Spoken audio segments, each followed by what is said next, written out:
तो दोस्तों good morning सभी को, मेरा गुड मॉर्निंग सर, नमस्कार मेरा। चलिए, हम लोग कहाँ तक देखे थे? क्लास नंबर 3 में हम लोग कहाँ तक देखे थे? कुछ याद है? कुछ याद है तो बता दीजिए, कुछ याद नहीं है तो हम तो बताएंगे ही सर आपको। कहाँ तक हुआ था जरा एक बार बतला दीजिए हमें तो। क्लास नंबर हम लोग कहाँ तक थे सर हम लोग?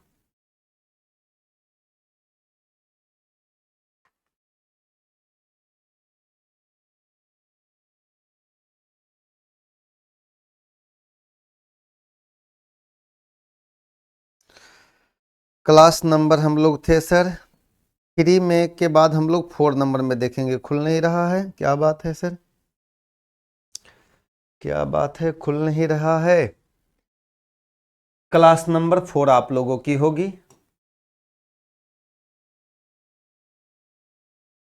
शायद हम लोग आर्मेचर देख रहे थे ना सर, हम लोग आर्मेचर देख रहे थे। तो आर्मेचर तो आप लोग को चित्र हम दिखाए थे सर। आर्मेचर ही आपका डीसी मशीन का घूमने वाला भाग होता है। डीसी मशीन का घूमने वाला भाग जो होती है आर्मेचर ही होती है। क्या बात है, नहीं हो रही है?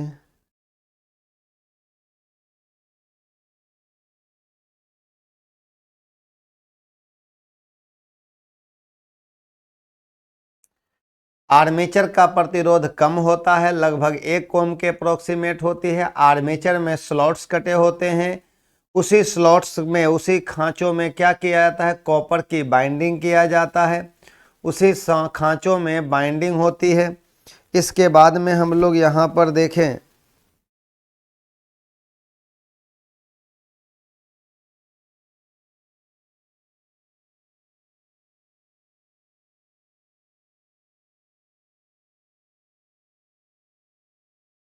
क्या बात है, चल नहीं रहा है ये?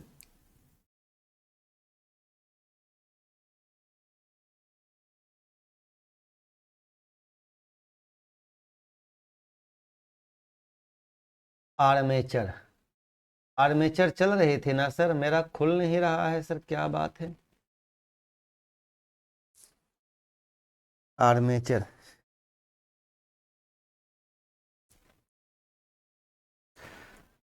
चलिए आर्मेचर चल रही थी, हम खुल नहीं रहा है मेरा। क्या लगता है आज मेरा ही प्रॉब्लम आ गया?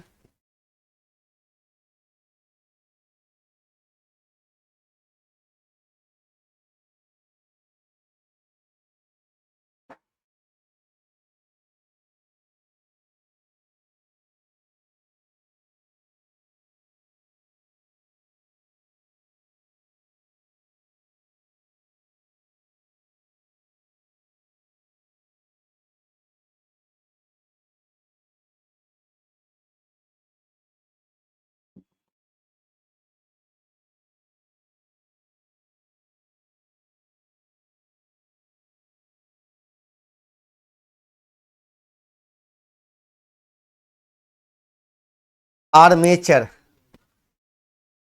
आर्मेचर चल रही थी ना। तो आर्मेचर के बारे में हम लोग देख रहे थे सर कि आर्मेचर क्या है, और आर्मेचर का थोड़ा बहुत हम लोग चित्र भी देख ले रहे हैं सर। आर्मेचर में ही ना ईएमएफ प्रेरित होती है, और आर्मेचर में जो ईएमएफ प्रेरित होती है वो क्या चीज वाला होती है? एसी वाला कि डीसी वाला? तो कहिएगा कि सर आर्मेचर में जो ईएमएफ प्रेरित होती है वो एसी वाला होती है। क्या होती है? साइनोसोडल होती है, साइनोसोडल होती है ये, ठीक ना? ये शायद देख चुके थे आप लोग ना, हाँ देख लिए थे। लीजिए सर, यहाँ पर थोड़ा सा एक वो चित्र है, इसके चित्र के बारे में समझने की कोशिश कीजिएगा। यही ना आप लोग देखे थे, आर्मेचर कंस्ट्रक्शन की बात किया जाए, आर्मेचर का कंस्ट्रक्शन था ये। यहाँ पर हमारा आर्मेचर स्टैक होती है, इस सब का नाम क्या है? आर्मेचर स्टैक होती है। ये बेयरिंग लगा हुआ है, इसमें बेयरिंग लगा हुआ है। बेयरिंग का काम तो जानते हैं ना, आर्मेचर को फ्रीली क्या करना? घुमाने का काम करता है। यहाँ पर सैफ्ट हो गया, सैफ्ट माने धुरा होता है। कम्यूटेटर बार्स हो गया ये हमारा। कम्यूटेटर भी पढ़ेंगे हम लोग, कम्यूटेटर का चित्र भी हम आप लोगों के लिए लेकर आए हैं। और ये देखिए कार्बन ब्रशेस हो गया ना, कार्बन ब्रशेस हो गया। इसमें से एगो आपका लचीलापन टाइप का एगो छड़ आपका ये तार निकला हुआ है, पिग टेल कहते हैं। यहाँ पर देखिए हम दिए हुए हैं दो गो चित्र दिए हुए हैं। क्रॉस सेक्शन एरिया ए है, क्रॉस सेक्शन एरिया ए है, और एगो क्रॉस सेक्शन एरिया हमारा क्या है, बी है।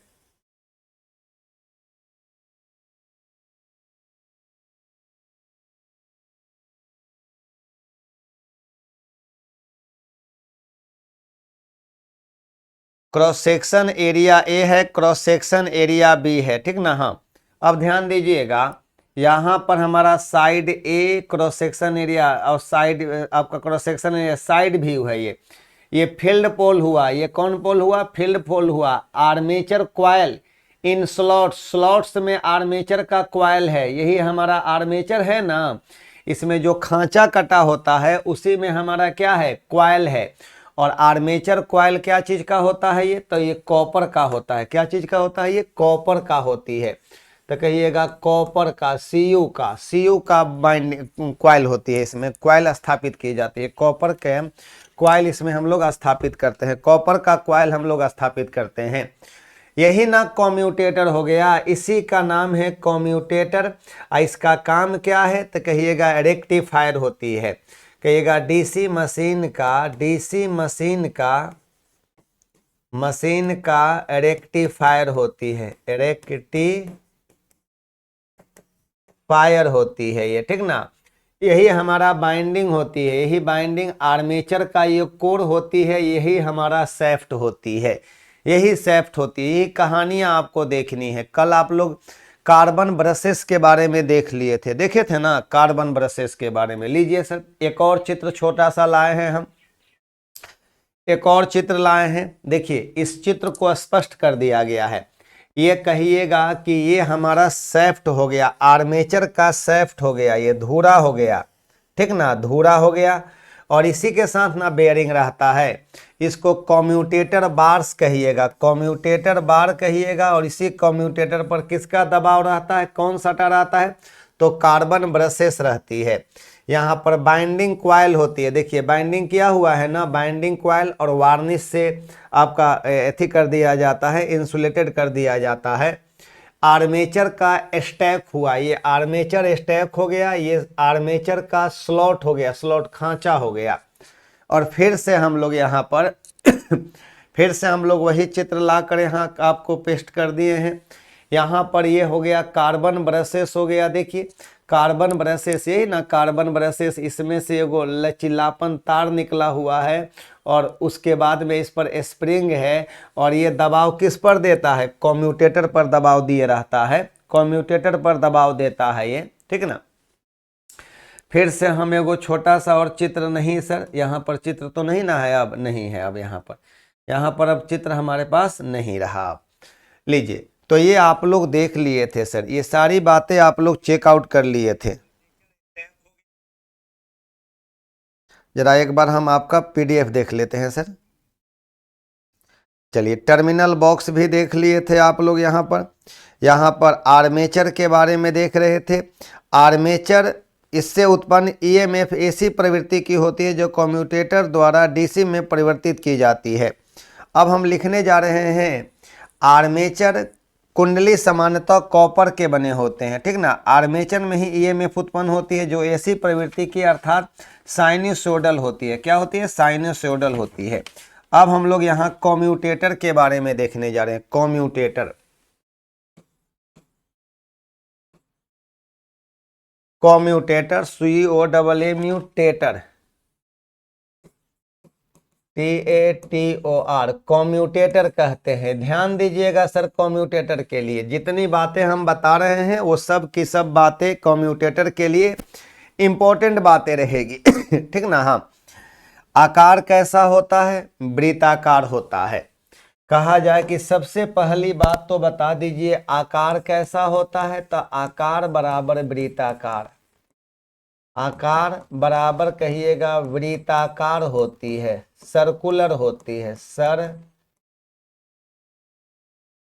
होती है। आकार वृत्ताकार होती है। इसका क्या चीज का बना होता है, यह कॉपर का बना होता है जिसे आर्मेचर शाफ्ट पर स्थापित किया जाता है। यह कॉपर का बना होता है, कॉपर का बना होता है जिसे आर्मेचर शाफ्ट पर,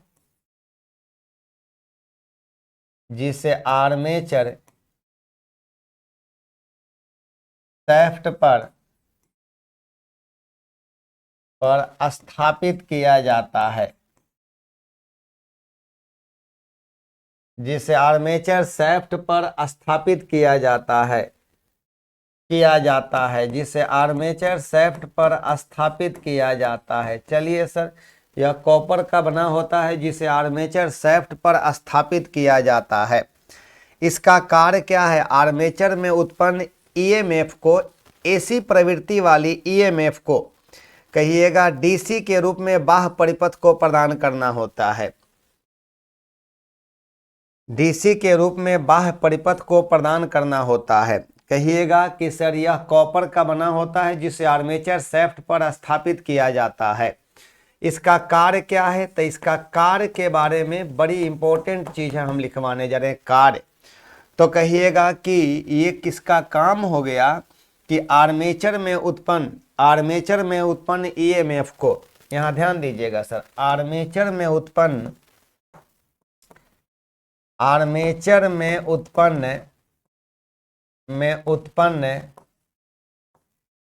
आपका एसी प्रवृत्ति वाली ईएमएफ को, आर्मेचर में उत्पन्न एसी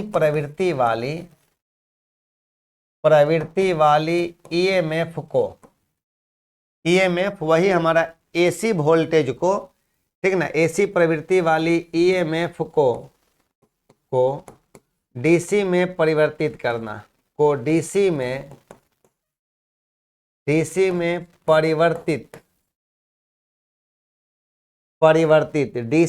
परिवर्तित करके, कहिएगा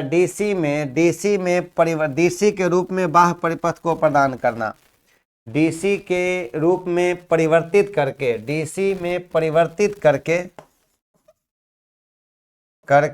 बाह्य परिपथ को परिवर्तित करना, कर दीजिए ना, सिंपली परिवर्तित करना, इसका ये काम है सर। किसका काम है ये? तो कहिएगा कि हाँ सर ये काम हमारा किसका हो गया? तो कहिएगा ये काम हमारा हो गया कम्यूटेटर का, ये काम हो गया। ये किसका काम हो गया? ये कम्यूटेटर का ये वर्क हो गया, कम्यूटेटर का ये काम हो गया, ठीक है। ये कम्यूटेटर का काम हो गया। डिक परिवर्तक खंड की बात करेंगे हम लोग, तो कॉपर का बना होता है। तो कॉपर में भी देखिएगा, तो कॉपर में भी कभी कभी ऐसा दे देता है, कहिएगा कि कठोर कर्षित hard drawn copper, drawn DRAWN, hard drawn copper भी कभी कभी दे देता है। हार्ड ड्रॉन कॉपर कह दे रहे हैं, hard drawn DRAWN, drawn copper, hard DRAWN, drawn DRA copper, hard drawn copper भी कभी कभी मेंशन किया रहता है। तो जब मेंशन किया रहेगा तो क्यों दिक्कत, क्या दिक्कत है आपको मेंशन करने में? आपको दिक्कत नहीं होना चाहिए आपको अपनी मेंशन करने में, ठीक ना। हार्ड ड्रॉन कॉपर का ये क्या होता है? बना होता है, ठीक है। लीजिए, आर्मेचर में उत्पन्न एसी प्रवृत्ति वाली ईएमएफ को डीसी में परिवर्तित करना, इसका काम हो गया किसका? जिसका नाम हो गया कम्यूटेटर, हिंदी में कहते हैं दिक् परिवर्तक, कहते हैं दिक् परिवर्तक के नाम से जानते हैं, दिक् परिवर्तक कहा जाता है इसको, ठीक है। कम्यूटेटर को रेक्टिफायर भी कहा जाता है, कहिएगा इसे रेक्टिफायर भी कहा जाता है, इसे रेक्टिफायर, डीसी मशीन का रेक्टिफायर, RECTIFIER, इसे रेक्टिफायर भी कहा जाता है। तब ना हम लोग कहेंगे इसको रेक्टिफायर कहते हैं, जो एसी वोल्टेज को डीसी में कन्वर्ट करता है, इसे रेक्टिफायर भी कहा जाता है। कम्यूटेटर के टुकड़ों के मध्य, सुनिए, कम्यूटेटर के टुकड़ों के मध्य में माइका लगा होता है। कुचालक पदार्थ माइका का यूज किया जाता है। ये पूछता है क्वेश्चन, इसको नोट लाइन कर दीजिएगा, मतलब अंडरलाइन कर लीजिएगा इसको। कम्यूटेटर टुकड़ों के मध्य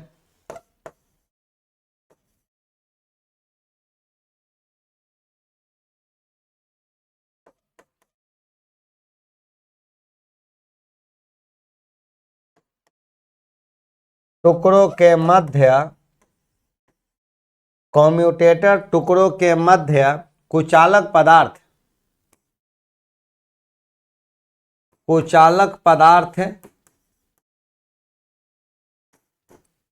माइका। कुचालक पदार्थ माइका माने क्या होता है? अभ्रक का उपयोग किया जाता है। अभ्रक का उपयोग किया जाता है। ये सारी बातें इंपॉर्टेंट है, किया जाता है। कुचालक पदार्थ माइका का उपयोग किया जाता है। कुचालक पदार्थ माइका का उपयोग किया जाता है। तो लीजिए, कुचालक पदार्थ हम लोग किसका यूज करेंगे? माइका का प्रयोग करते हैं।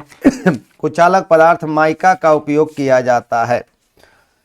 किसका? तो माइका का प्रयोग करते हैं। माइका हो गया। माइका माने क्या होता है? अभ्रक होती है। माइका माने अभ्रक होती है, ठीक ना। कहा जाए कि दिष्ट धारा जनित में दिक् परिवर्तक का काम क्या है? कम्यूटेटर को हम लोग दिक् परिवर्तक कहते हैं हिंदी में इसी का नाम क्या है? दिक् परिवर्तक कहा जाता है। दिक् परिवर्तक हिंदी नाम लिख दें, दिक् परिवर्तक कहेंगे इसको। हिंदी में हम लोग दिक् परिवर्तक के नाम से जानते हैं। दिक् परिवर्तक कहते हैं। हिंदी में इसी को कह दीजिएगा दिक् परिवर्तक। दिक् परिवर्तक के नाम से जानिएगा।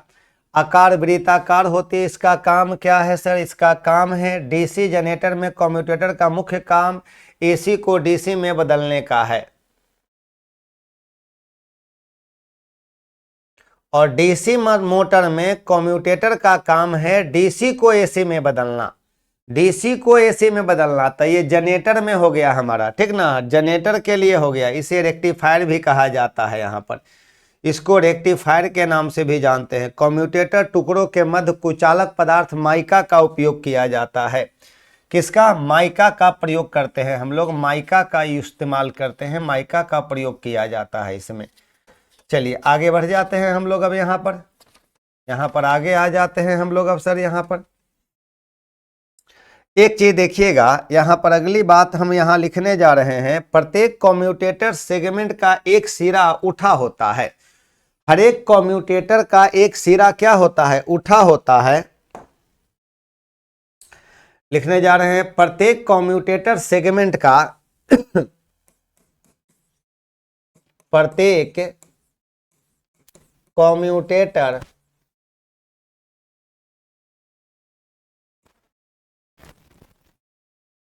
सेगमेंट का टुकड़ों का एक सिरा उठा होता है।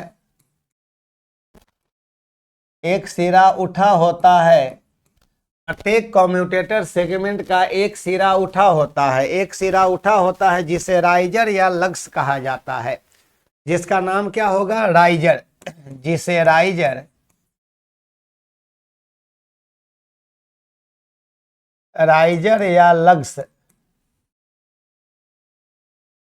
या लग्स कहा जाता है।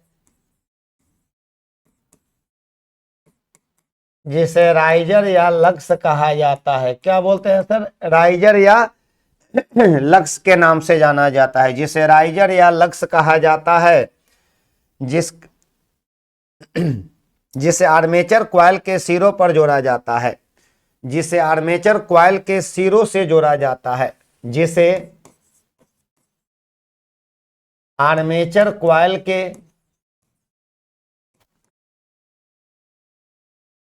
के सिरों से जोड़ा जाता है।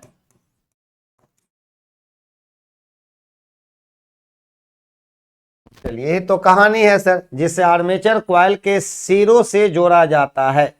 जिसे आर्मेचर कॉइल के सिरों पर जोड़ा जाता है, सिरों पर, जो सिरों से जोड़ा जाता है, ठीक है, सिरों पर जोड़ा जाता है, जिसे आर्मेचर कॉइल के सिरों पर जोड़ा जाता है, या सिरों से जोड़ सकते हैं हम लोग इसको, ठीक ना। हाँ, यही तो है हमारा, इसी को कहा जाता है क्या, कॉम्यूटेटर कहते हैं। तो आप लोगों ने कॉम्यूटेटर के बारे में देखा सर, कॉम्यूटेटर आप लोग देख रहे हैं कि ये कॉम्यूटेटर क्या है।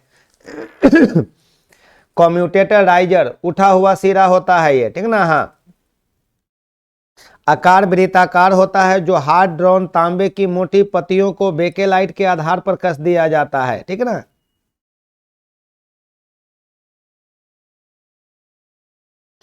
कॉम्यूटेटर को आर्मेचर शाफ्ट पर स्थापित किया जाता है।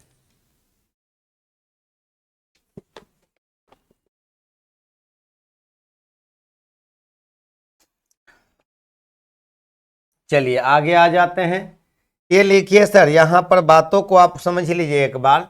आकार वृत्ताकार होता है, कॉपर का बना होता है। तो कहिएगा कि ये किस कॉपर का बना होता है, हार्ड ड्रॉन कॉपर का। किसका, हार्ड ड्रॉन कॉपर का बना होता है। कभी कभी आता है हार्ड ड्रॉन कॉपर का बना होता है। पत्तियों के सिरे जो होती है ना, इसकी पत्तियों के सिरों पर आर्मेचर बाइंडिंग के सिरे, आर्मेचर बाइंडिंग के सिरे सोल्डर कर दिए जाते हैं। वही ना, वही बात लिखे हुए हैं यहाँ पर भी। हम यहाँ पर प्रत्येक कम्यूटेटर सेगमेंट का एक सिरा उठा होता है, जिसे राइजर या लक्स कहा जाता है, जिसे आर्मेचर कॉइल के सिरों से जोड़ा जाता है, वही सोल्डर कर दिया जाता है। और ये सारा पिक्चर था हमारा ये, ठीक ना, सब का सब ये हमारा पिक्चर था ये। अब लीजिए सर, यहाँ पर एक बात और समझ लीजिएगा। इसका मुख्य काम तो समझ गए, एसी को डीसी में कन्वर्ट करना। इसमें तांबे की पत्तियां भी आकार में लगाई जाती है, याद रखेंगे। इसमें तांबे की पत्तियां, इसमें तांबे की पत्तियां, पूछता है कभी कभी, तांबे की जो पत्तियां होती है, पत्तियां किस आकार में, भी आकार में लगाई जाती है, आकार में लगाई जाती है, लगाई जाती है। तो कहा जाएगा कि कम्यूटेटर में जो तांबे की पत्तियां होती है, किस शेप में लगाई जाती है, भी आकार में लगाई जाती है, जिससे मशीन के घूमने पर उत्पन्न अपकेंद्री बल के कारण ये पत्तियां बाहर नहीं निकल पाती है। ठीक है सर, ठीक है। हाँ, कहिएगा तांबे की पत्तियां संख्या में, कहेंगे यहां पर नोट लाइन लिखिएगा, तांबे की पत्तियां, तांबे की पत्तियां, पत्तियां की संख्या कितना होगा, तांबे की पत्तियां की संख्या पूछा जाएगा। तांबे की पत्तियां जो होती है ना, पत्तियां किस, तांबे की पत्तियां संख्या में आर्मेचर कॉइल के बराबर होती है, बराबर आर्मेचर कॉइल, बराबर आर्मेचर कॉइल कह दीजिएगा, आर्मेचर कॉइल। जितना आर्मेचर का कॉइल होगा, तांबे की भी शेप्ड की पत्तियां उतनी संख्या में होगी, उतनी संख्या में होगी, ठीक ना। हाँ, उतनी संख्या में होगी।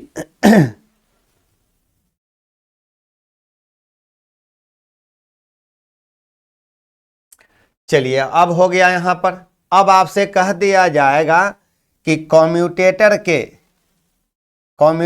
का पिछला भाग उभरा होता है, उभरा होता है, जिसे डैश डैश कहा जाता है। एक क्वेश्चन दे रहे हैं कम्यूटेटर का, एक हम क्वेश्चन दे रहे हैं कम्यूटेटर का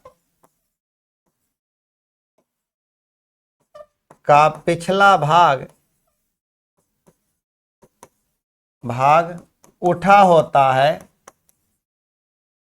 उठा होता है। कम्यूटेटर का पिछला भाग उठा होता है, कम्यूटेटर का पिछला भाग उभरा हुआ होता है या उठा होता है, जिस पर आर्मेचर बाइंडिंग जुड़ी होती है, जिस पर आर्मेचर बाइंडिंग,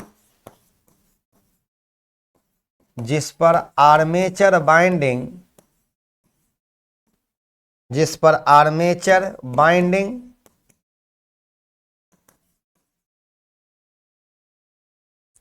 कम्यूटेटर का पिछला भाग क्या रहता है सर, उठा होता है, उठा होता है, जिस पर आर्मेचर बाइंडिंग जुड़ी होती है, जिस पर आर्मेचर बाइंडिंग जुड़ी होती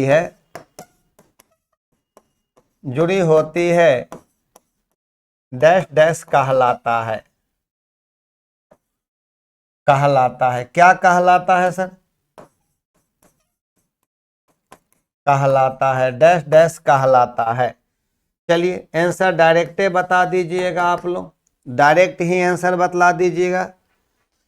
इसी को कहते हैं हम लोग राइजर कहते हैं। इसी का नाम क्या है? राइजर कहते हैं, या लग्स के नाम से जानते हैं। राइजर कहिए, अच्छा है, इसी को लग्स कह दीजिएगा। राइजर या लग्स के नाम से जाना जाएगा इसको।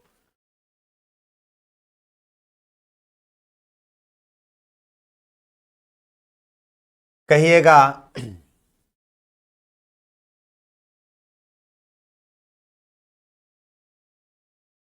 कहा जाए कि राइजर मुख्यतः कहाँ लगे रहते हैं, कहाँ होते हैं? राइजर क्या है सर ये? तो कहिएगा कि उठा होता है, चपटा होता है। ये राइजर के बारे में एक लाइन हम लिखने जा रहे हैं। बड़ी मशीनों में तांबे की चपटी पट्टी को राइजर कहते हैं। तांबे की चपटी पट्टी होती है ये, चपटा। कहेंगे कि तांबे की चपटी, तांबे की चपटी पट्टी होती है। चपटी पट्टी होती है ये। कहा जाएगा कि राइजर कहाँ लगा रहता है? आर्मेचर पर कि कम्यूटेटर पर? तो तांबे की चपटी पट्टी होती है ये, जिसका नाम क्या है? राइजर कहते हैं। राइजर के बारे में कभी कभी ऐसा क्वेश्चन आती है सर, दे देगा आपको इस तरह से। कहा है कि बड़ी मशीनों में तांबे की चपटी पट्टी को क्या कहा जाता है? कहिएगा कि बाइंडिंग कहते हैं, या छल्ले कहते हैं, या राइजर कहते हैं, या इनमें से कोई नहीं। तो कहिएगा बड़ी मशीन में तांबे की चपटी पट्टी को क्या कहा जाता है? बड़ी मशीन में तांबे की चपटी पट्टी को क्या कहते हैं? ऐसे क्वेश्चन दे देगा। बड़ी मशीनों में तांबे की, अच्छा चलिए हम लिख दें, इसको रहने दीजिए, इसको छोड़ दीजिए, इसको मत लिखिए। जब आप राइजर के बारे में सब कुछ डिटेल्स लिखिए दिए हैं तो इसकी अब कोई ज़रूरत नहीं है। बताइएगा, कम्यूटेटर सेगमेंट के बीच किस कुचालक पदार्थ का इस्तेमाल किया जाता है? किस कुचालक पदार्थ का इस्तेमाल किया जाता है? तो कह दीजिएगा किसका इस्तेमाल किया जाता है। बना सकते हैं कि नहीं बता सकते हैं? बता सकते हैं ना यहाँ से? हाँ बता दीजिएगा, आप बता दीजिएगा, हमें विश्वास है आपकी प्रतिभा पर, आपके। चलिए एक छोटा सा हम पॉइंट लिखने जा रहे हैं, उसके बाद एक आध गो हम यहाँ से क्वेश्चन देंगे आपके लिए, ठीक ना। हाँ लीजिए सर, एक आध गो पॉइंट यहाँ पर हम देने जा रहे हैं। व्यापारिक स्तर पर अगर पूछा जाए तो स्प्लिट रिंग के सेट को ही कम्यूटेटर कहा जाता है। व्यापारिक स्तर पर,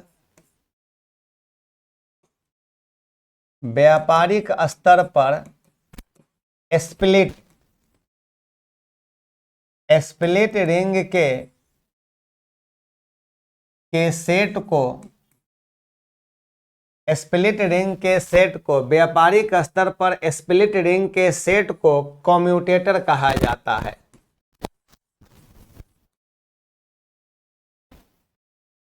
कम्यूटेटर कहा जाता है। स्प्लिट रिंग के सेट को कम्यूटेटर कहते हैं। स्प्लिट रिंग का सेट होती है, सेट में आती है, उसी को कम्यूटेटर कहा जाता है। कम्यूटेटर कहा जाता है। इसकी, इसे ही कहिएगा, इसे ही व्यवहारिक रूप से उपयोग में लाया जाता है। इसे ही व्यवहारिक रूप से उपयोग की जाती है।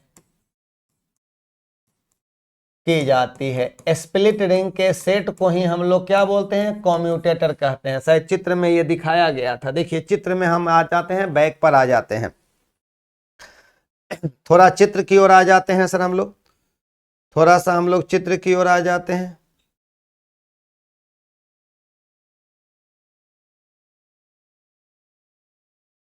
चित्र पहले हो जाता तो अच्छा रहता। यही ना कम्यूटेटर है, यही हमारा कम्यूटेटर है। कहिएगा कि आपका हार्ड एंड ड्रॉन कॉपर का बना होता है ये, ठीक ना। हाँ, और इसका एक सिरा देखिएगा, इसका पिछलका सिरा जो होता है उठा होता है, यही ना, ये उठा होता है, देखिए यही उठा हुआ हिस्सा है, देखिए यही हमारा उठा हुआ वाला हिस्सा है, ये हमारा, यह है ना उठा हुआ हिस्सा, ये देखिए सर उठा हुआ हिस्सा है, ये सब उठा हुआ हिस्सा है। और इसी से आपका यहीं पर ये सब कॉइल जुड़ा हुआ है ना, ये इसी का नाम है राइजर, इसी का नाम क्या है, राइजर कहते हैं। यही हमारा राइजर होती है, इसी को राइजर कहते हैं। ये उठा हुआ भाग होती है जिसको राइजर कहा गया है। ये देखिए, देखिए ध्यान दीजिएगा, ध्यान दीजिए, ध्यान दीजिए, इसी को कहते हैं राइजर, राइजर होती है या लक्स होती है, ठीक ना। आर्मेचर सैफ्ट पर ये भी होती है, ये भी कहाँ होती है, आर्मेचर सैफ्ट पर ही होती है। हम आते हैं बैक पर, आ जाते हैं, और कुछ है क्या सर, नहीं, और कुछ तो नहीं है। वहां पर तो हमने आर्मेचर का चित्र दिखा दिया है, ठीक है। अब लीजिए यहाँ पर भी राइजर ये मिलेगा, यहाँ पर राइजर, यहाँ पर और कुछ है, नहीं, और कुछ तो नहीं है यहाँ पर। लीजिए, तो कह दिया जाए कि व्यापारिक स्तर पर स्प्लिट रिंग के सेट को कम्यूटेटर कहा जाता है। इसे ही व्यवहारिक रूप से उपयोग की जाती है, उपयोग में लाई जाती है, उपयोग की जाती है, ठीक है। अब ये देखिए सर, एक छोटा सा हम अब क्वेश्चन दे सकते हैं आपके लिए अब यहाँ से, ठीक ना। हम कहिएगा दिक् परिवर्तक के को एक दूसरे से निम्नलिखित द्वारा पृथक किया जाता है। दिक् परिवर्तक सेगमेंट में ना रहता है, एगो थोड़े रहता है आपका बना हुआ, सेगमेंट के रूप में रहता है। एक छोटा सा क्वेश्चन दे रहे हैं हम यहाँ पर, कहिएगा दिक् परिवर्तक सेगमेंट दिक् परिवर्तक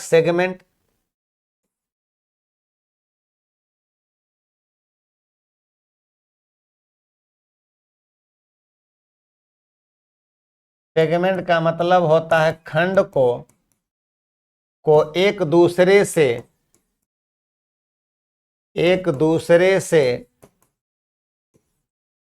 डैश डैश द्वारा अलग किया जाता है, डैश डैश द्वारा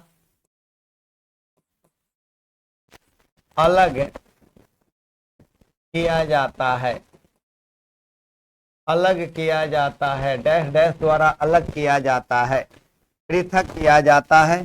पहला ऑप्शन कह दे रहे हैं पेपर, दूसरा ऑप्शन कह दे रहे हैं लकड़ी, सब कुचालके दे रहे हैं। तीसरा नंबर में दे रहे हैं ग्लास माने शीशा, और चौथा नंबर दे रहे हैं माइका। तो आंसर डायरेक्टे बताइएगा। क्वेश्चन संख्या 2, हम अब क्वेश्चन संख्या 2 देने जा रहे हैं, ठीक ना। क्वेश्चन संख्या 2 माने प्रश्न संख्या 2 हो गया, ठीक ना। कहिएगा डीसी जनरेटर, डिश धारा जनित्र में, कहिएगा डीसी जनरेटर में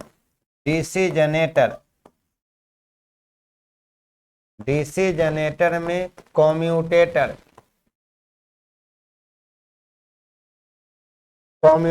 डीसी जनरेटर में कम्यूटेटर का कार्य होता है,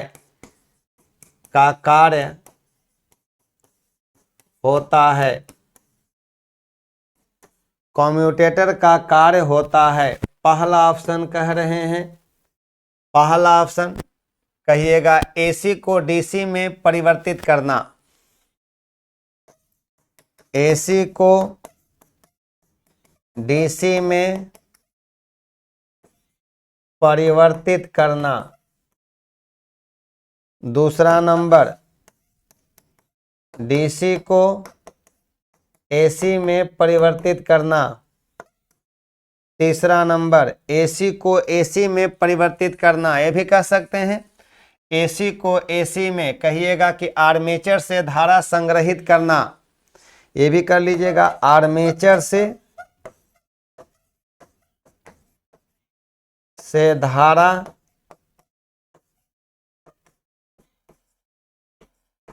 संग्रहित करना। और चौथा नंबर में इनमें से कोई नहीं, नन ऑफ दीज। यहां पर बता दीजिए आप लोग, इसका जवाब दे दीजिए आप लोग। अब यहां से जवाब दे दीजिए अब आप लोग, ठीक ना। हाँ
चलिए ठीक है, तो आप लोगों से बन गया होगा यहाँ पर, ठीक है, कंफर्म हो गए ना, बन गया ना आपसे, हाँ बन गया होगा। तो लीजिए, पहला का जवाब आप लोगों का मिल गया है, पहला का जवाब आप लोगों ने माइका दिया।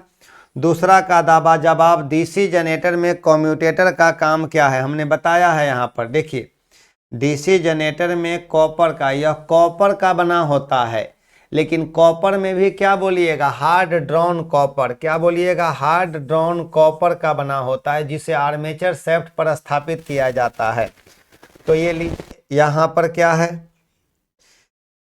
कि डीसी जनरेटर में कम्यूटेटर का काम क्या होता है, एसी को डीसी में बदलना या डीसी को एसी में बदलना। तो कहिएगा एसी को डीसी में बदलने का काम करता है। ये हो गया यहाँ पर।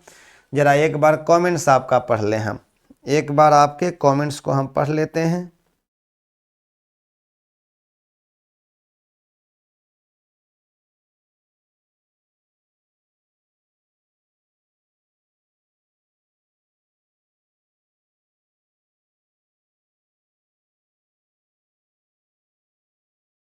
हाँ, सब लोगों का सही है, दिखाई दे रही है, हम साइड हो जा रहे हैं सर, कोई दिक्कत नहीं है। लीजिए, अब आगे बढ़ जाते हैं हम लोग। अब यहाँ से सर कम्यूटेटर से क्वेश्चन आती है, तो कम्यूटेटर से ज़्यादा कुछ नहीं पूछेगा। क्या चीज़ का बना होता है, तो कहिएगा कॉपर का, लेकिन कैसा कॉपर का, कहिएगा कि कैसा कॉपर का। तो हार्ड ड्रॉन कॉपर का बना होता है, सेगमेंट होती है, सेगमेंट के रूप में दो सेगमेंट के बीच में कुचालक पदार्थ माइका का इस्तेमाल किया जाता है। इसका काम है एसी वोल्टेज को डीसी वोल्टेज में कन्वर्ट करना, इसका काम है, ठीक ना। हाँ, कम्यूटेटर जो होती है, कम्यूटेटर को साफ किया जाता है कि नहीं, तो हाँ सर, कम्यूटेटर को हम लोग साफ कर सकते हैं। किससे साफ कीजिएगा सर, तो कहिएगा कि इसको रेक्टिफायर के नाम से भी जाना जाता है। कम्यूटेटर की सफाई पेट्रोल से की जाती है। एगो छोटा सा हम नोट लाइन लिख देने जा रहे हैं, कम्यूटेटर की सफाई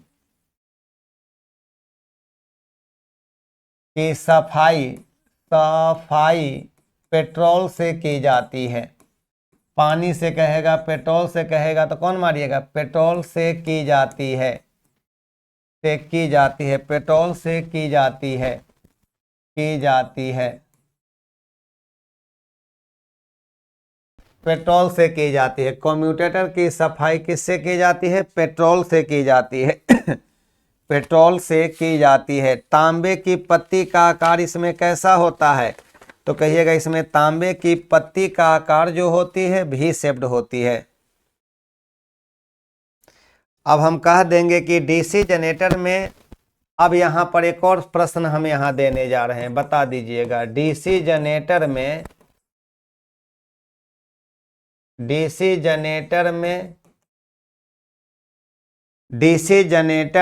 आर्मेचर द्वारा बाहरी परिपथ को, डीसी जनरेटर में आर्मेचर द्वारा बाहरी परिपथ को को धारा डैश डैश के द्वारा प्रदान की जाती है। बाहरी परिपथ को धारा डैश डैश द्वारा प्रदान की जाती है, डैश डैश द्वारा प्रदान की जाती है, ऐसा भी सवाल रहेगा। और वो जो धारा देता है किस रूप में, डीसी के रूप में देता है। एक नंबर में कह दे रहे हैं योक। योक बुझते हैं ना, बॉडी को योक कहते हैं, कास्ट आयरन या कास्ट स्टील का बना होता है। आर्मेचर, तीसरा नंबर में लिख दे रहे हैं यहां पर कम्यूटेटर, और चौथा नंबर में लिख रहे हैं, चौथा नंबर में कर दे रहे, उसी का पार्ट्स कर दे रहे हैं, उसी का पार्ट्स लिख दे रहे हैं हम यहां पर सैफ्ट। तो कौन मारिएगा, तो कहिएगा कि इसका भी आंसर सर हमारा आ गया क्या। चलिए एक और सवाल यहां पर हम दे रहे हैं, सवाल संख्या 2। कहा जा रहा है कि डीसी जनरेटर में कम्यूटेटर किस रूप में कार्य करता है। डीसी जनरेटर में कम्यूटेटर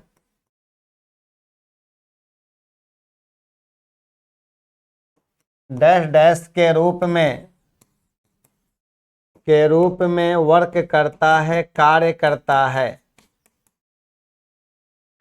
है।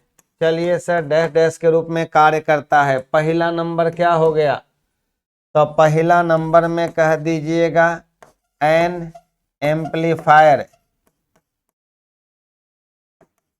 माने एक एम्पलीफायर की तरह के रूप में। दूसरा नंबर में ए रेक्टिफायर,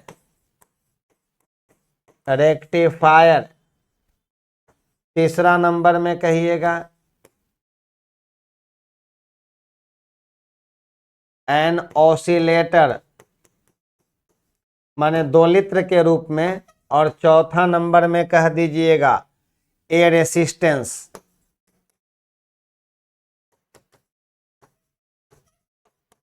तो बता दीजिए ना कौन आंसर हो जाएगा हमारा, इसका जवाब दीजिए। हम जितनी बता रहे हैं उतनी बातों को ही सिर्फ ध्यान में रखना है।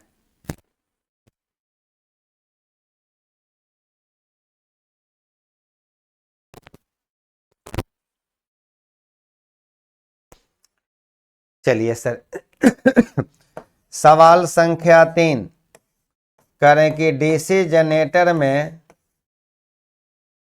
आप बताइए, ब्रश तो पढ़े हैं ना, कार्बन ब्रशेस पढ़े हैं ना। डीसी जनरेटर में ब्रश का कार्य क्या है, ब्रश का कार्य है, कार्य डैश डैश है। चलिए डैश डैश है, ब्रश का काम क्या है, तो पहला ऑप्शन हम यहाँ देने जा रहे हैं। पहला ऑप्शन यहाँ हम प्रस्तुति है मेरी, सैफ्ट को घुमाना, सैफ्ट माने धुरा को, सैफ्ट को घुमाना। दूसरा नंबर में लिख दे रहे हैं मशीन को साफ करना, मशीन को साफ करना।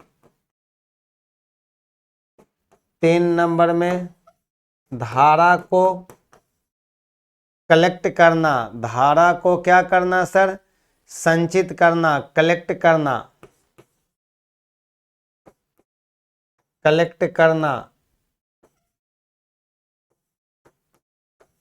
और चौथा नंबर में कह रहे हैं, कहिएगा मशीन को ठंडा करना, मशीन को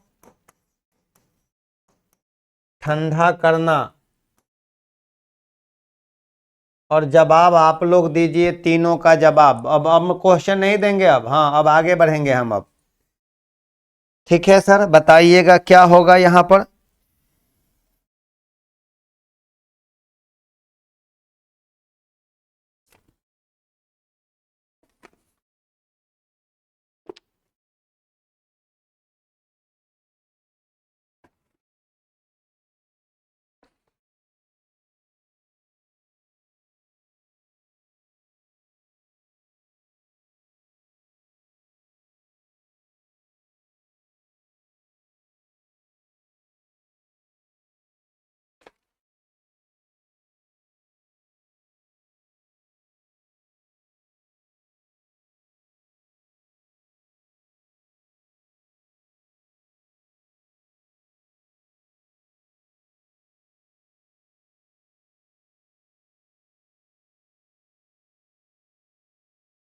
क्या आंसर आया आपका?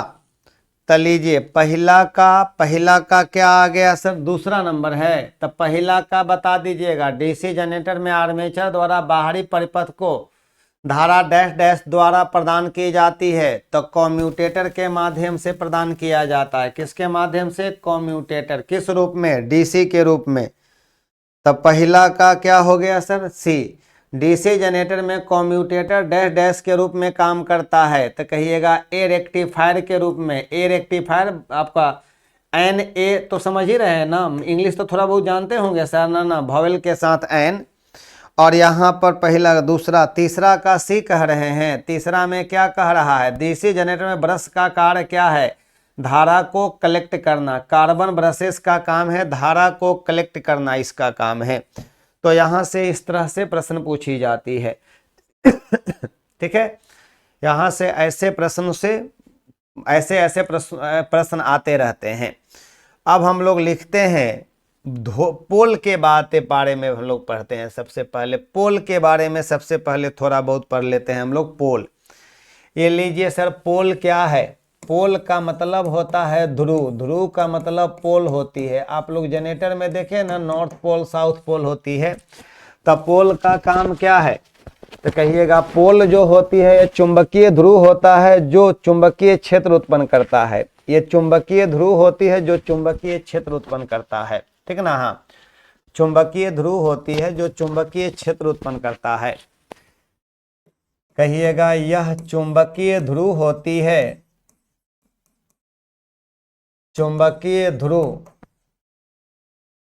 होती है जो चुंबकीय क्षेत्र उत्पन्न करता है, जो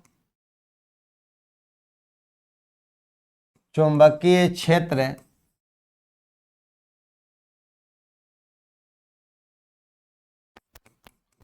उत्पन्न करता है, जो चुंबकीय क्षेत्र उत्पन्न करता है। तो कहिएगा यह चुंबकीय ध्रुव होती है जो चुंबकीय क्षेत्र उत्पन्न करता है। चुंबकीय क्षेत्र उत्पन्न करता है। छोटे आकार वाले डायनेमो में चुंबकीय क्षेत्र स्थापित करने के लिए अस्थायी चुंबक का यूज किया जाता है।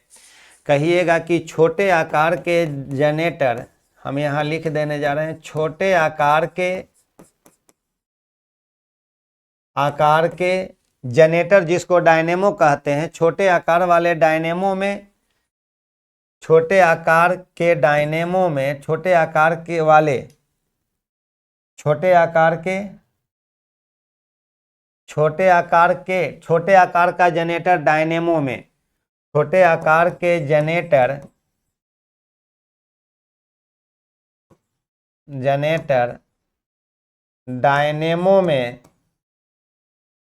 डायनेमो में अस्थायी चुंबक का यूज किया जाता है। अस्थायी चुंबक का उपयोग, अस्थायी चुंबक का उपयोग किया जाता है। अस्थायी चुंबकीय क्षेत्र, अस्थायी चुंबक का उपयोग चुंबकीय क्षेत्र स्थापित करने के लिए किया। अस्थायी चुंबक का उपयोग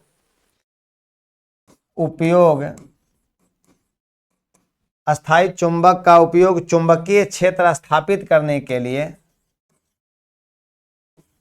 चुंबकीय क्षेत्र स्थापित करने के लिए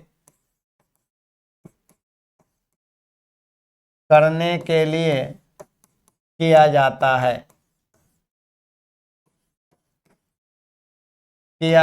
है, चलिए, चुंबकीय क्षेत्र स्थापित करने के लिए किया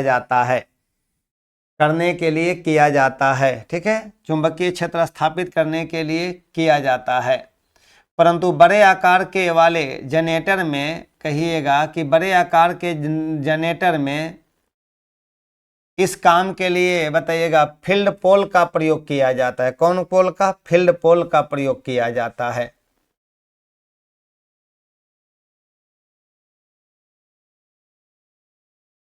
परंतु बड़े आकार के जनरेटर में, कहिएगा बड़े आकार के जनरेटर में, बड़े आकार के जनरेटर में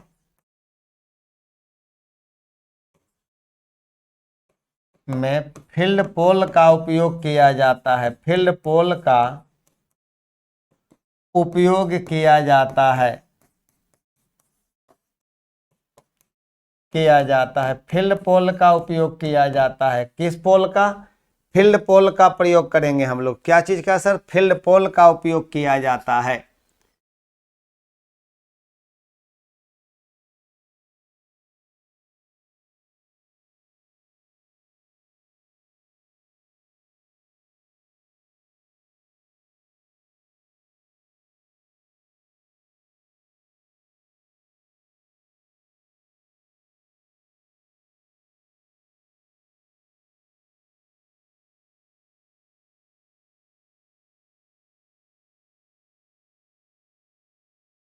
कहिएगा कि ये सिलिकॉन स्टील की लेमिनेटेड कोर द्वारा बनाई जाती है।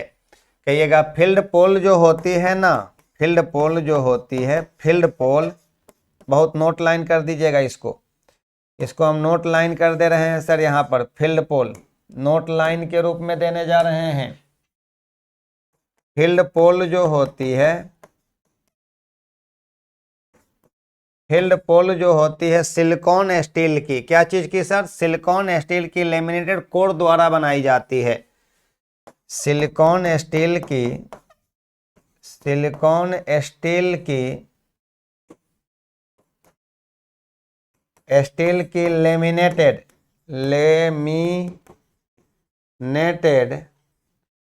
आपका फील्ड पोल सिलिकॉन स्टील की लेमिनेटेड कोर द्वारा बनाई जाती है, कोर द्वारा बनाई जाती है। आपको चित्र में हम इसके पहले वाला क्लास नंबर 1 क्लास नंबर 2 में चित्र में दिखाया गया था, ठीक ना? हाँ ठीक है, पोल पढ़ा चुके हैं ना, ठीक है कोई बात नहीं। फील्ड पोल सिलिकॉन स्टील की लेमिनेटेड कोर द्वारा बनाई जाती है। क्यों भाई सिलिकॉन स्टील की बनाई जाती है लेमिनेटेड कर कर? ताकि ईडी करंट लॉस कम हो, भंवर धारा हानि कम हो, उसी के लिए बनाई जाती है, उसी से बनाई जाती है, ठीक ना? हाँ चलिए, तो यही तो हो गया यहाँ पर हमारा, यही तो हो गया। ये कैसे बनाई जाती है सर? तो सिलिकॉन कोर द्वारा बनाई जाती है, सिलिकॉन स्टील की लेमिनेटेड कोर के माध्यम से बनाई जाती है।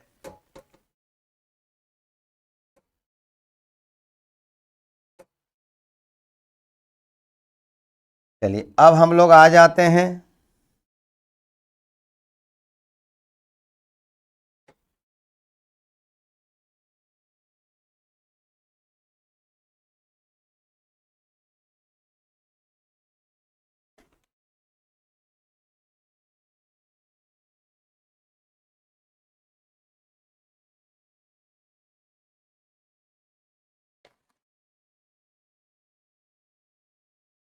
अब हम यहाँ पर पॉइंट आपको बताने जा रहे हैं सर।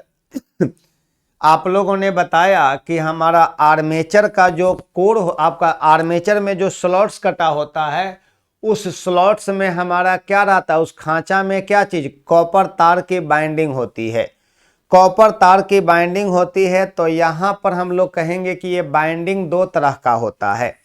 आर्मेचर में ही ना आपका ईएमएफ पैदा होता है, एसी प्रवृत्ति वाली साइनसोइडल ईएमएफ प्रेरित होती है।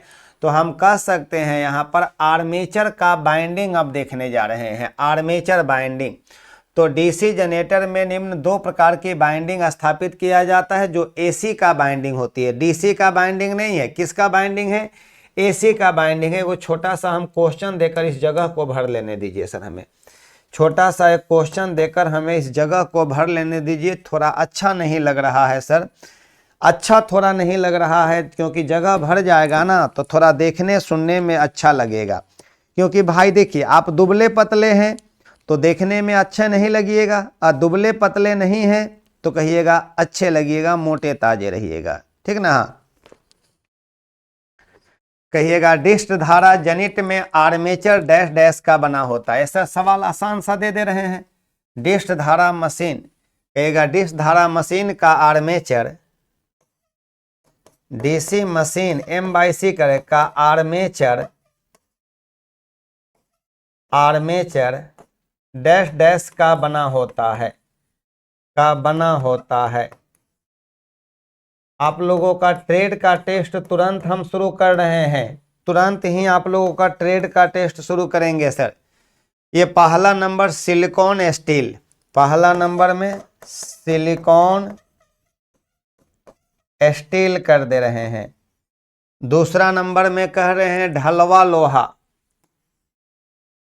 ढलवा लोहा कर दे रहे हैं, ढलवा लोहा लीजिए, ढलवा लोहा, लोहा कर दे रहे हैं। 3 नंबर में कर दे रहे हैं हम लोग मृदु इस्पात, माने कि माइल स्टील कर दीजिए ना, मृदु इस्पात कर दीजिए, हटाइए माइल स्टील नहीं लिखकर हिंदी सब लिख रहे हैं, मृदु इस्पात। और चौथा नंबर में लिख रहे हैं सर पिटवा लोहा की बात करते हैं, ढलवा लोहा हो गया, पिटवा लोहा, पिटवा लोहा कर दे रहे हैं। और जवाब दे दीजिए आप लोग, डीसी मशीन का आर्मेचर क्या चीज का बना होता है? सिलिकॉन स्टील की लेमिनेटेड कर कर बनाई जाती है ताकि भंवर धारा हानि कम हो, ताकि भंवर धारा हानि कम हो, आपका भंवर धारा हानि कम हो, ठीक ना। आर्मेचर में कॉइल 2 प्रकार से स्थापित किए जाते हैं, तो आर्मेचर बाइंडिंग कहते हैं हम लोग। अब हेडिंग के रूप में लिख देते हैं आर्मेचर बाइंडिंग। कौन बाइंडिंग? आर्मेचर बाइंडिंग लिखने जा रहे हैं, लीजिए आर्मेचर बाइंडिंग, आर्मेचर बाइंडिंग कर दीजिएगा, हेडिंग के रूप में लिखिएगा आर्मेचर बाइंडिंग। अब आप लोगों की कहानी सर थोड़ा आगे बढ़ने जा रही है। अब आर्मेचर बाइंडिंग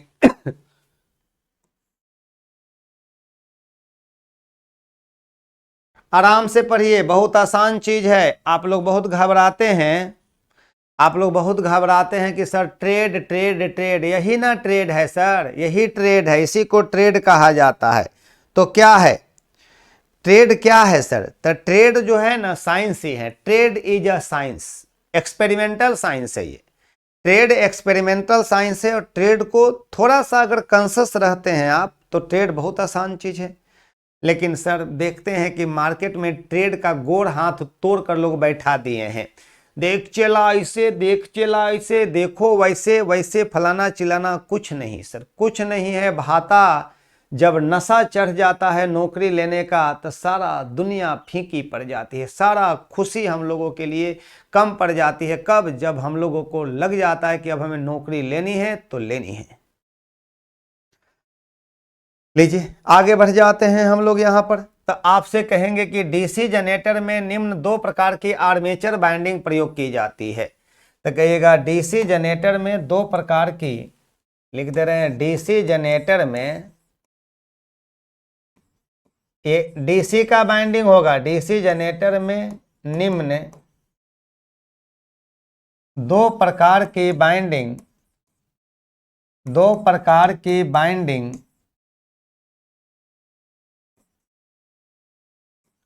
स्थापित की जाती है।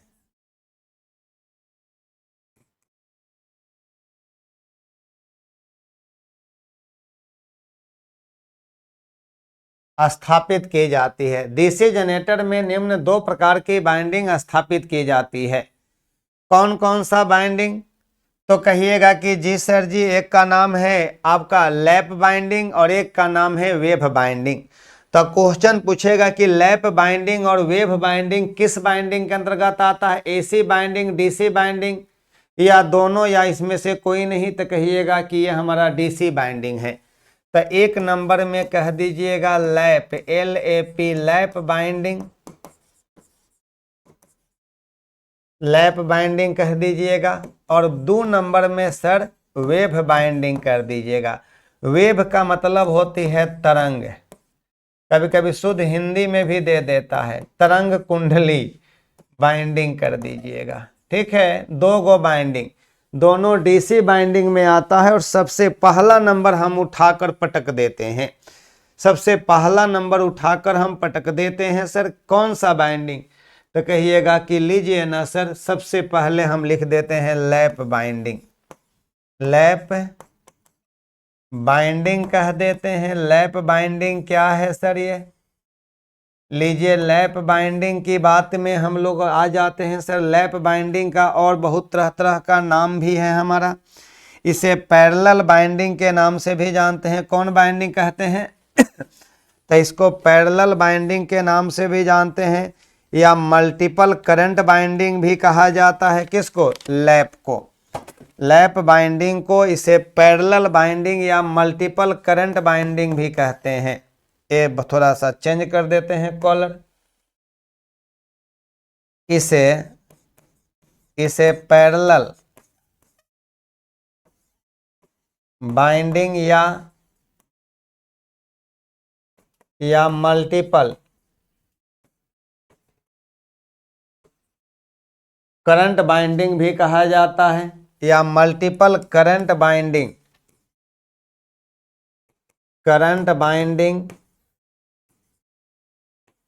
भी कहा जाता है। इसे पैरेलल बाइंडिंग या मल्टीपल करंट बाइंडिंग भी कहा जाता है। कौन बाइंडिंग? इसमें बताइएगा करंट जो होती है ना पैरेलल बाइंडिंग में, पैरेलल कॉम्बिनेशन में करंट बढ़ता है कि नहीं बढ़ता है? तो कहिएगा कि हाँ सर जी बढ़ जाता है, बढ़ जाता है, बढ़ जाता है। कहिएगा कि जिस आर्मेचर बाइंडिंग में कॉइल के संयोजक सिरे एक दूसरे पर चढ़े हुए होते हैं, इसमें कहिएगा जिस आर्मेचर बाइंडिंग में इसमें कॉइल के संयोजक सिरे कहिएगा कि एक दूसरे के ऊपर लैप रहते हैं, इसमें कॉइल के संयोजक सिरे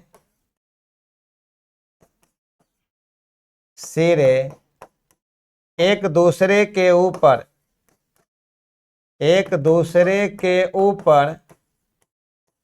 चढ़े होते हैं, एक दूसरे के ऊपर चढ़े होते हैं, तभी ना ये लैप बाइंडिंग में आती है, चढ़े होते हैं।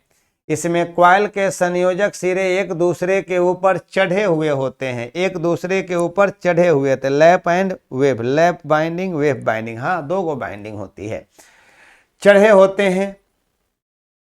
और ये देखिएगा ये भी बाइंडिंग दो प्रकार का होती है। एगो होती है क्या? सिंप्लेक्स होती है, और एगो होती है क्या?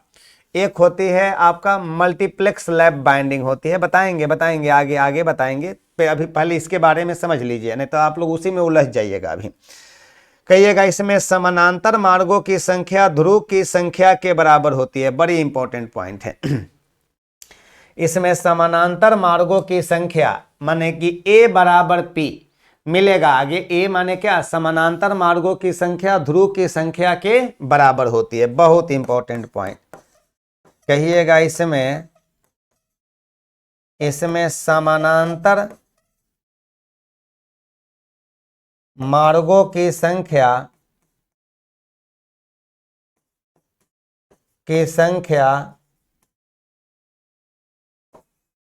ध्रुव की संख्या के इसमें समानांतर मार्गों की संख्या, यहां पर कोडिंग कर दे रहे हैं A,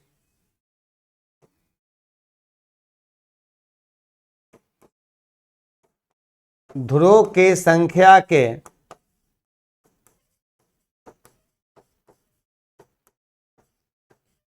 माने P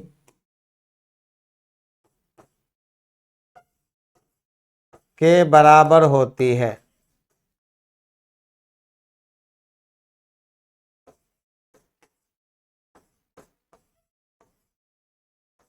इसमें समानांतर मार्गों की संख्या ध्रुव की संख्या के बराबर होती है, मतलब कि A बराबर P के होती है। ये कह सकते हैं हम लोग, क्या कह सकते हैं यहाँ पर सर? कहिएगा कि A बराबर P के होती है।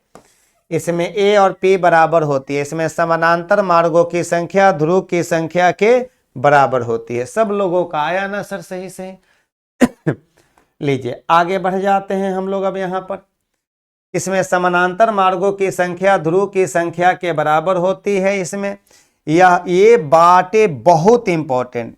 कहिएगा यह कम वोल्टेज और अधिक करंट वाली मशीनों में उपयोग की जाती है। बहुत इंपॉर्टेंट। यह कम वोल्टेज, यह कहिएगा यह कम वोल्टेज एवं अधिक करंट वाली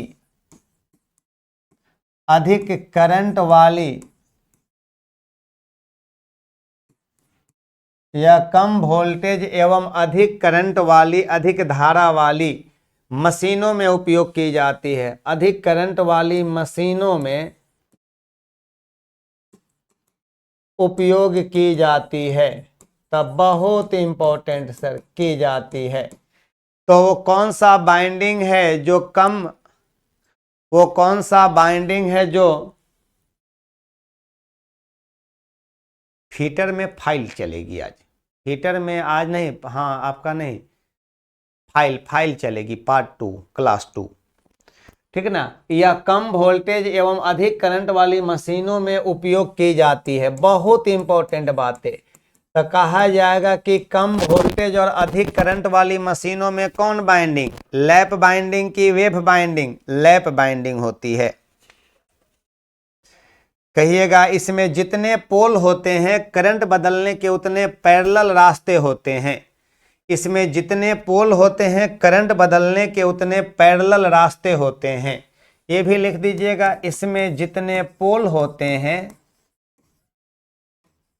इसमें जितने पोल होते हैं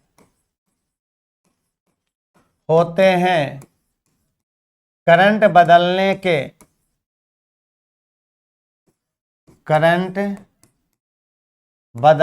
के उतने पैरेलल रास्ते होते हैं, उतने पैरेलल रास्ते होते हैं, मार्ग होते हैं, रास्ते होते हैं। इसमें जितने पोल होते हैं करंट बदलने के उतने उतने उतने पैरेलल रास्ते होते हैं। ये देखिए सर, होते हैं।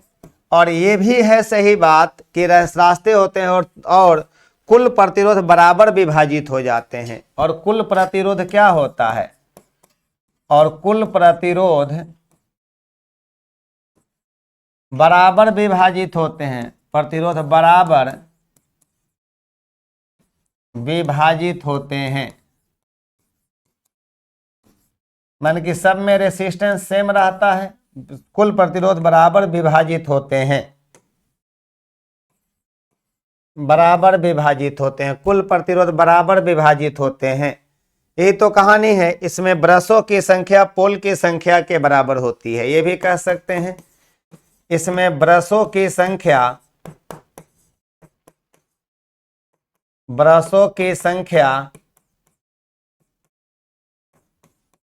पोल की संख्या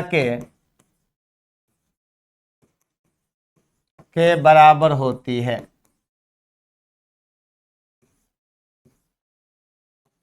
इतनी बातें आप लोगों को जनरली पूछेगी। कहा जाएगा कि इसमें ये कम वोल्टेज और अधिक करंट वाली मशीनों के में उपयोगी होती है। ये इसका बहुत इंपॉर्टेंट बातें हैं, ये बहुत इंपॉर्टेंट बातें हैं। इसको VVI में रख दीजिएगा, ठीक है, VVI में। लेकिन ये भी देखिएगा तो लैप बाइंडिंग भी 2 प्रकार का होता है। एगो होता है हमारा सिंप्लेक्स होती है, और एगो होता है मल्टीप्लेक्स होती है। एगो सिंप्लेक्स होती है, एगो मल्टीप्लेक्स होती है, ठीक ना। हाँ लैप बाइंडिंग 2 प्रकार की होती है। लैप बाइंडिंग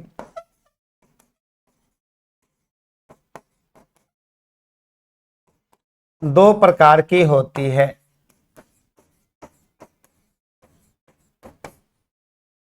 एक नंबर में सिंप्लेक्स लैप बाइंडिंग,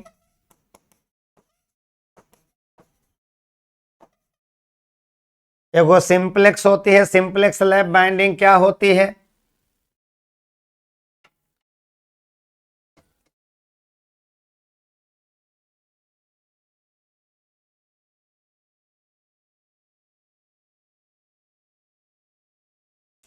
यहाँ पर हमने तो वहां पर लिख दिया सर, ये बातें तो हमने लिख दिया है ये बातें, लेकिन ये बातें यहाँ पर आकर एक जगह पॉइंट, ये देखिए सिंप्लेक्स लैप बाइंडिंग में क्या बोलिएगा, इसमें क्या कहिएगा कि इसके लिए कहिएगा कि इसके लिए इस बाइंडिंग में कम्यूटेटर पिच का मान 1 होती है। इसके लिए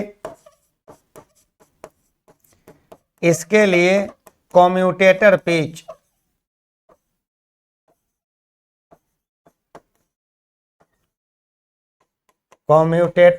को हम लोग क्या चीज से दिखलाते हैं सर, YC से दिखलाते हैं, YC का मान।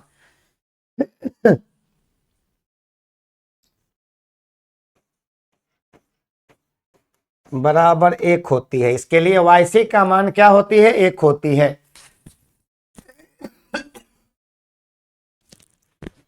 और इसमें क्या बोलिएगा? ब्रशों के बीच समानांतर पथों की संख्या पोल की संख्या के बराबर होती है। ब्रशों के बीच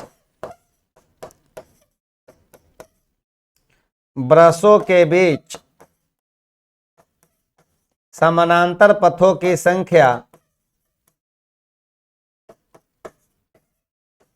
पथों की संख्या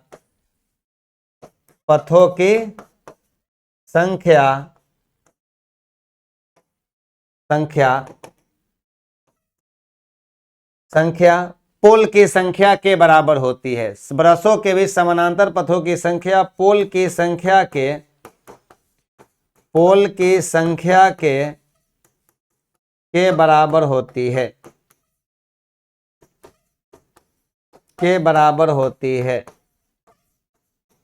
पोल की संख्या के बराबर होती है। सिंपलेक्स लैप बाइंडिंग हो गया। दूसरा नंबर लिखने जा रहे हैं हम लोग। कहिएगा मल्टीप्लेक्स कह दे रहे हैं। दूसरा नंबर में मल्टीप्लेक्स कह दे रहे हैं। Multiplex MULTiplex lap binding. Multiplex lap binding की बात करते हैं। मल्टीप्लेक्स लैप बाइंडिंग की बात करेंगे हम लोग। तो कहिएगा कि इस प्रकार की बाइंडिंग में कॉइल की संख्या स्लॉट्स की संख्या के, तो इसमें कहिएगा कि इसमें कॉइल की संख्या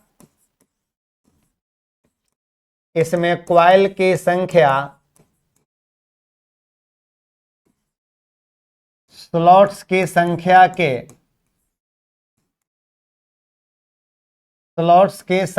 के इसमें कॉइल की संख्या स्लॉट्स की संख्या के को गुना, तो कहिएगा कि स्लॉट्स की संख्या के 2, 3 या 4 गुनी होती है। 2, 3 या 4 गुनी होती है। 4 गुनी होती है। 2, 3 या 4 गुनी होती है। 2, 3 या 4 गुनी होती है। इसमें यही तो कहानी है सर, 2, 3 या 4 गुनी होती है। इसके आधार पर इसको बांटा गया है। ये निम्न प्रकार की हो सकती है। कहिएगा ड्यूप्लेक्स होती है, ट्रिप्लेक्स होती है, और यहाँ पर आपका क्या होती है? क्वाड्रुप्लेक्स होती है। ठीक ना। यहाँ पर ये हमारा इसका टाइप्स होती है। इसका टाइप्स होती है तो कहिएगा मल्टीप्लेक्स लैप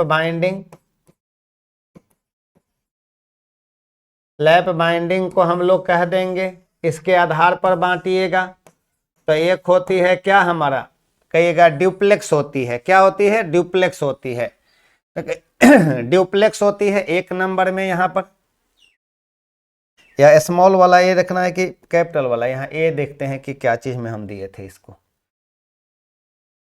नहीं, इसको स्मॉल में कर देते हैं। इसको हम स्मॉल में कर देते हैं इसको। ठीक ना। हाँ, नहीं तो बाद में कंफ्यूजन हो जाएगा आपको। ए नंबर में ड्यूप्लेक्स DUPLEX ड्यूप्लेक्स होती है। तो इसमें कहिएगा YC का मान इसमें 2 रहेगा। YC बराबर 2। YC बुझ रहे हैं ना आप लोग?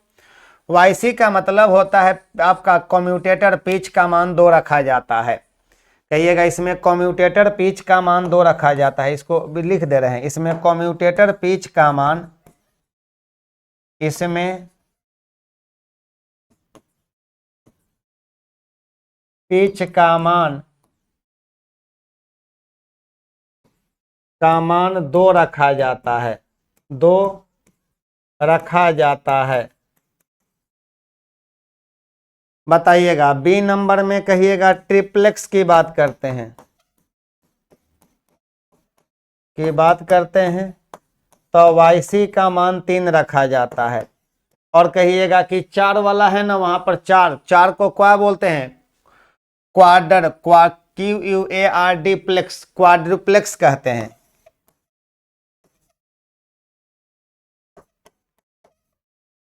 क्वाड्रुप्लेक्स की बात करते हैं। क्वाड्रुप्लेक्स ड्रूप्लेक्स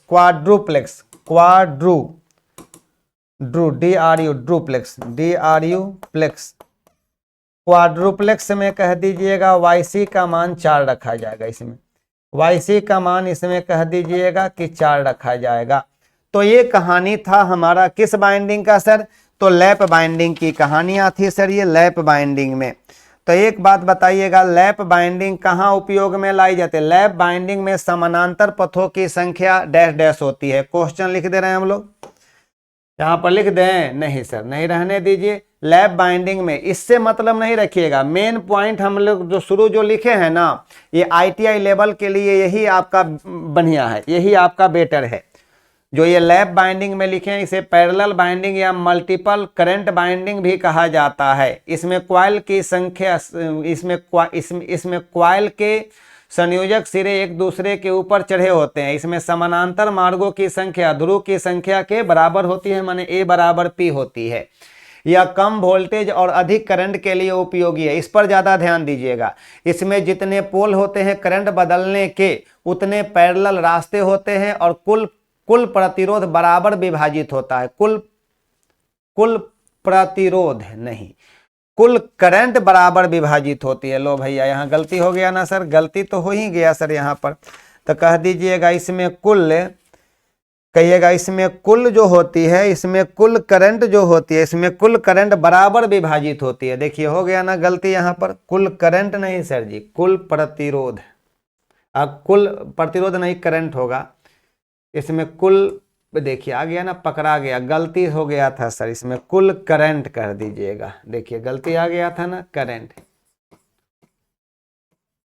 करंट ना विभाजित होती है, हाँ, करंट बराबर विभाजित होते हैं। चलिए यही कहानी था हम लोगों की सर। इस यहाँ तक बातों को समझे कि नहीं समझे? यहाँ से क्वेश्चन पूछी जाती है। लैप बाइंडिंग वेव बाइंडिंग से बहुत भयानक क्वेश्चन आती है, तो यहाँ से समझ लेना है, आपको बुझ लेना है। और हमारी क्लास अगली कल होगी, अब अगली क्लास कल होगी, ठीक ना? हाँ, आराम से पढ़िए ना, 7-8 क्लास में ये खत्म हो जाएगी ये, ठीक है ना? हाँ, मेन चीज चल रहा है, ये मेन चीज है, सब ये सब मेन चीज है, मुख्य चीज है यहाँ।